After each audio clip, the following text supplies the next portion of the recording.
நான் சொன்ன மாதிரி தான், நீங்கள் நிஜமாக இருங்க. நீங்கள் அறியாமையில் கூட நிறைய தெய்வங்களை கும்பிடலாம், நிறைய சித்தர்கள் வழிபாட்டுக்கோ ஜீவசமாதிக்கோ போகலாம்.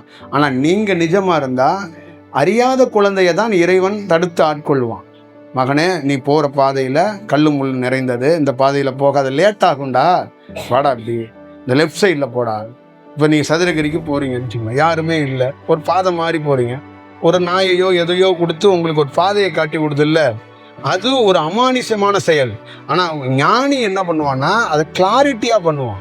நீ வாழ்க்கையை நீ இந்த பிறப்புல வீணடிச்சிடாம இந்த பாதைக்கு போ. அப்போ இந்த பாதைக்கு போகணும் உங்களை எப்போ திருப்புவான்னா நீ நிஜமாக இருக்கிற பட்சத்தை தான் திருப்புவான். நீயே மாயையில் இருந்தனா அவன் என்னன்னா நீ உன் மாயை தீருட்டுன்னு அவன் காத்திருப்பான். புரியுதுங்களா? அப்போ நீ கொஞ்சம் நிஜமாக மாறு. என்னை பொறுத்தளவுக்கு அதுதான். நீ பண்ணுற எந்த தியானத்தை வேணாலும், எந்த சுண்டல் தியானத்தை வேணாலும் நீ பண்ணு, ஆனால் நீ நிஜமாரு. அவன் ஒரு நாள் என்ன பண்ணுவான்னா உன்னோட நிஜத்துக்கு ஒரு பாதையை காட்டும். இங்கே ஒருத்தனை நிஜமாக பார்த்துட்டான்னா நான் பிறவி பயனே அடைஞ்ச மாதிரி. என்னோட நோக்கம் என்ன? ஒருத்தன் இந்த கூட்டத்தில் நிஜமாக மாறிட்டானா அட வந்தது போதுண்டா, இவன் இருக்கான்ல, இவன் 10 பேர்த்த நிஜமாக்குவான்டா அப்படின்னு போயிடும்.